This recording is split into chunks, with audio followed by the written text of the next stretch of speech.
नमस्कार। आज हम एक बड़ी दिलचस्प किताब पर बात करने वाले हैं। नाम है master your prime, live today not tomorrow. जी। और ये किताब ना हमारे जीवन के एक बहुत ही खास कह सकते हैं गोल्डन पीरियड पर फोकस करती है। हाँ, वो 25 से 40 साल वाली उम्र है ना। बिल्कुल। लेखक का मानना है कि भाई ये वो टाइम है जो तय कर सकता है कि हमारी बाकी की जिंदगी कैसी होगी। सही बात है। और किताब शुरू ही होती है एक बड़े सीधे, सोचने पर मजबूर करने वाले सवाल से। अच्छा, क्या सवाल है? सवाल ये है कि सोचिए, आप 40 के हो गए हैं, हाँ। आईने के सामने खड़े हैं, हाँ। तो चेहरे पर क्या होगा?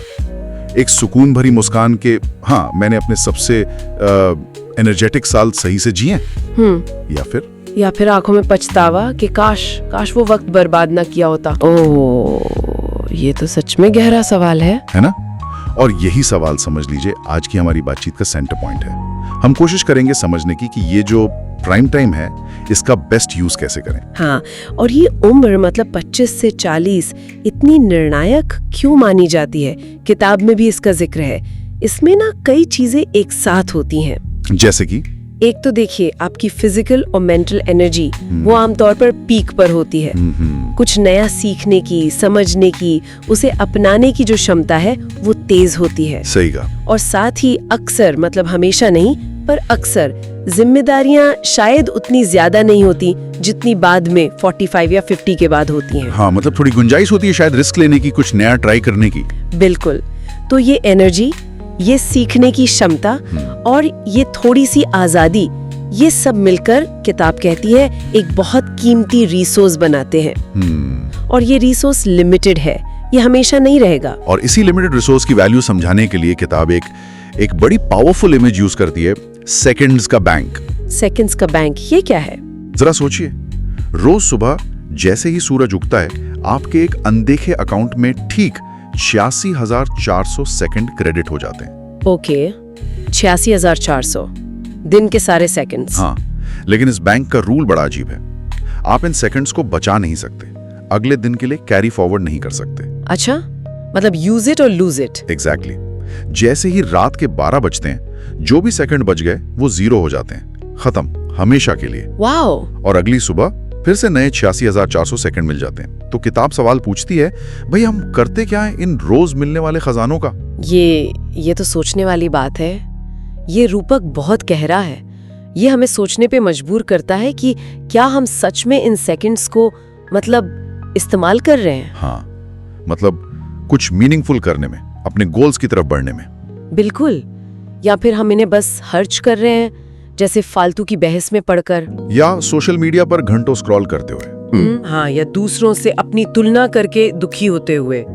किताब कहती है हर वो पल जो हम टाल मटोल में, नेगेटिविटी में या बिना किसी मकसद के बिताते हैं, वो इन 86,400 सेकंड्स की बर्बादी है। हाँ, सीधी बर्बादी। जैसे आपको रोज पैसे मिले और आप उन्हें कूड़े में फेंक दें। ये बर्बादी और सही इस्तेमाल का जो फर्क है ना, इसे समझाने के लिए किताब में 2 लोगों की कहानियां हैं, बिल्कुल ऑपोजिट। अच्छा, सुनाइए। पहली कहानी है राजेश की, 27 साल का, अपना बिजनेस शुरू करने का बड़ा सपना, आइडिया भी है, जोश भी है। तो अच्छी शुरुआत है। हाँ, पर वो हमेशा सही वक्त का इंतजार करता रहा। कभी लगा मार्केट ठीक नहीं है, कभी पैसे थोड़े और जमा हो जाएं, कभी जिम्मेदारियां कम हो तब। ओह, वो क्लासिक परफेक्ट टाइम वाला ट्रैप। हाँ, और ये इंतजार करते करते 10 साल निकल गए। 10 साल? हाँ, अब वो 37 का है। तो अब क्या हुआ? क्या जिम्मेदारियां कम हुई? अरे नहीं, उल्टा बढ़ गई। बच्चों की फीस, घर का लोन, पेरेंट्स की देखभाल। अब उसे लगता है जो वो इतना दब गया है कि अब रिस्क लेने की हिम्मत ही नहीं बची। ये तो बहुत आम कहानी है, दुखद है पर आम है। और उसे वो 27 साल वाला सपना याद आता है और बस एक टीस उठती है, काश मैंने 10 साल पहले शुरू कर दिया होता। जब एनर्जी थी, टाइम था, शायद चिंताएं भी कम थी। हाँ, किताब के हिसाब से ये सही समय सिंड्रोम का परफेक्ट उदाहरण है। हाँ, ये सोचना कि कल सब आसान हो जाएगा, ये बड़ा धोखा है।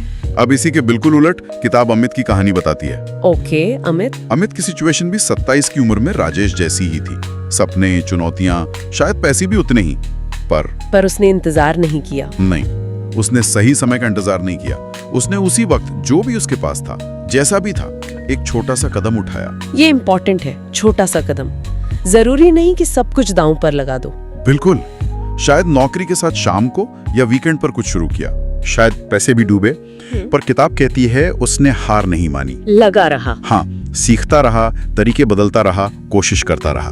तो नतीजा क्या निकला? नतीजा 30 की उम्र तक आते आते बिजनेस छोटा था पर स्टेबल हो गया था, एक इनकम आने लगी थी।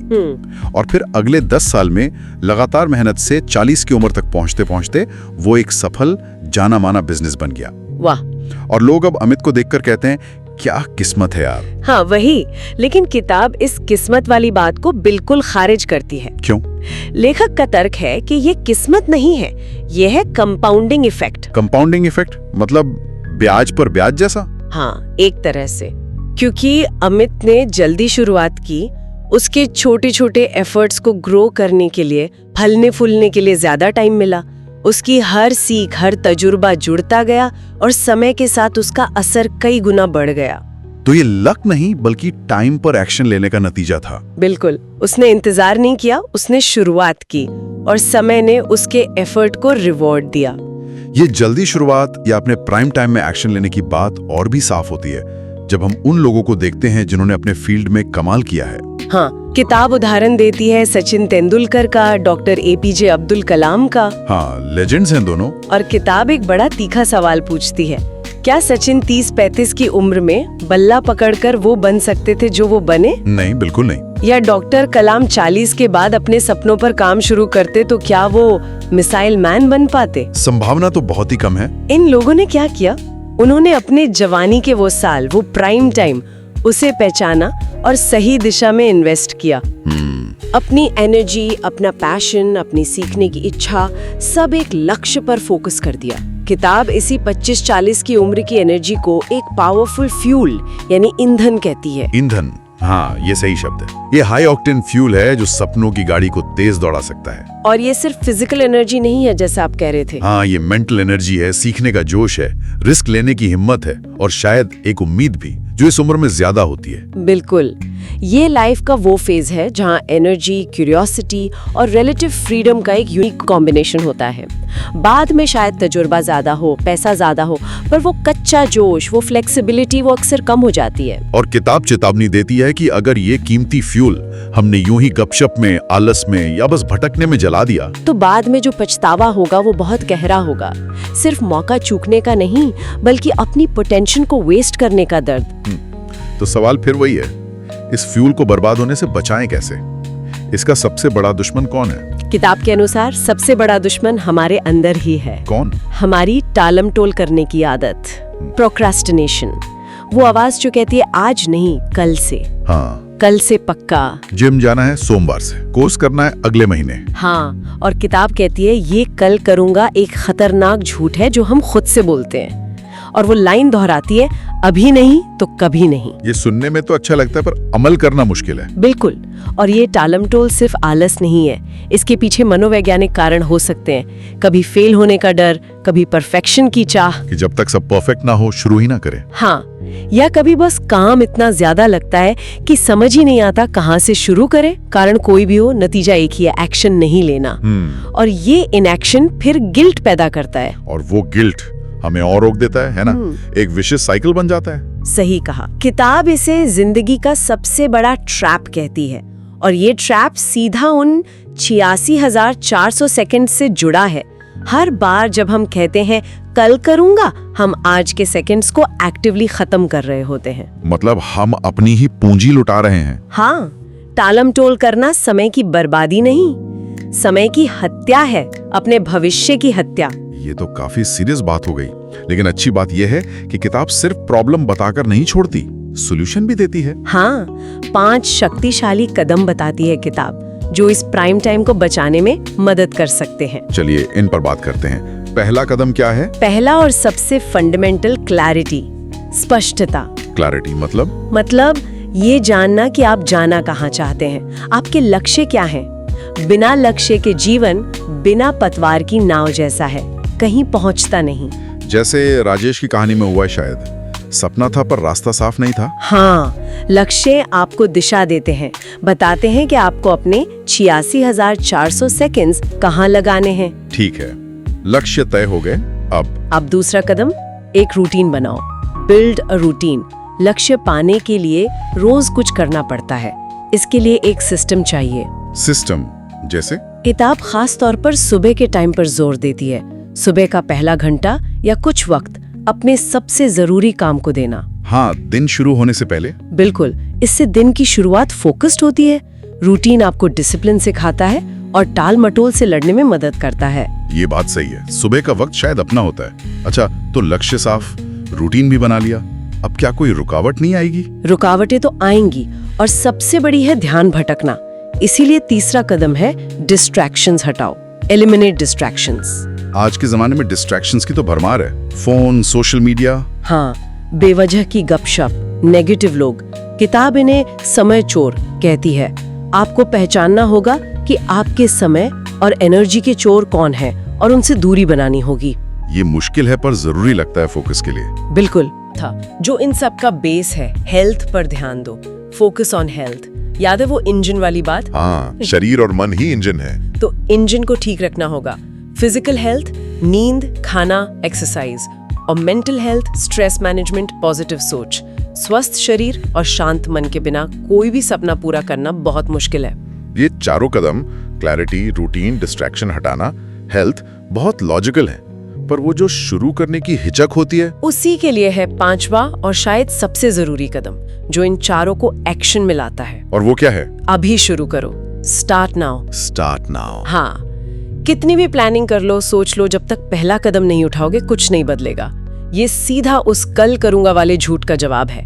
परफेक्ट होने का इंतजार मत करो, सही समय का इंतजार मत करो, बस शुरू कर दो। हाँ, आज अभी उस दिशा में एक छोटा सा कदम उठाओ, चाहे 5 मिनट का हो, पर शुरुआत करो। ये अभी शुरू करो वाला आइडिया ही शायद सबसे पावरफुल है, क्योंकि जानना एक बात है, करना बिल्कुल दूसरी। बिल्कुल, किताब का सार यही है, एक्शन से ही रिजल्ट मिलता है और एक्शन का बेस्ट टाइम हमेशा अभी होता है। यही कदम टाल मटोल के जाल को तोड़ता है। तो आज की बातचीत का निचोड़ यही है कि अगले 10 साल में हम क्या होंगे, ये इस पर डिपेंड करेगा कि हम आज क्या करते हैं। हाँ, अपने इस प्राइम टाइम में। चुनाव साफ है, 40 की उम्र में गर्व भरी मुस्कान या पछतावा। और वो 86,400 सेकंड वाली बात याद रखनी है, रोज नया मौका, इन्हें बर्बाद ना करें, इस्तेमाल करें। बिल्कुल, हर दिन अपने भविष्य का इतिहास लिखने का मौका है। हाँ, और सारे पॉइंट्स, सेकंड्स, कहानियां, कदम सब एक ही तरफ इशारा करते हैं, अभी इसी वक्त एक्शन लेना। किताब की वो आखिरी लाइन, सही वक्त सिर्फ आज है, ये सिर्फ नारा नहीं, एक्शन का कॉल है। बिल्कुल। तो चलिए इसी सोच के साथ खत्म करते हैं, पर एक सवाल छोड़ जाते हैं सबके लिए। अगर सही वक्त अभी है, तो आज इन 86,400 सेकंड्स के खत्म होने से पहले वो एक सबसे छोटा कदम क्या हो सकता है जो आप अपने किसी रुके हुए सपने की तरफ उठा सकते हैं? शायद यही सवाल खुद से पूछना और उसका जवाब मिलते ही, जैसा किताब कहती है, तो उठो और जीना शुरू करो।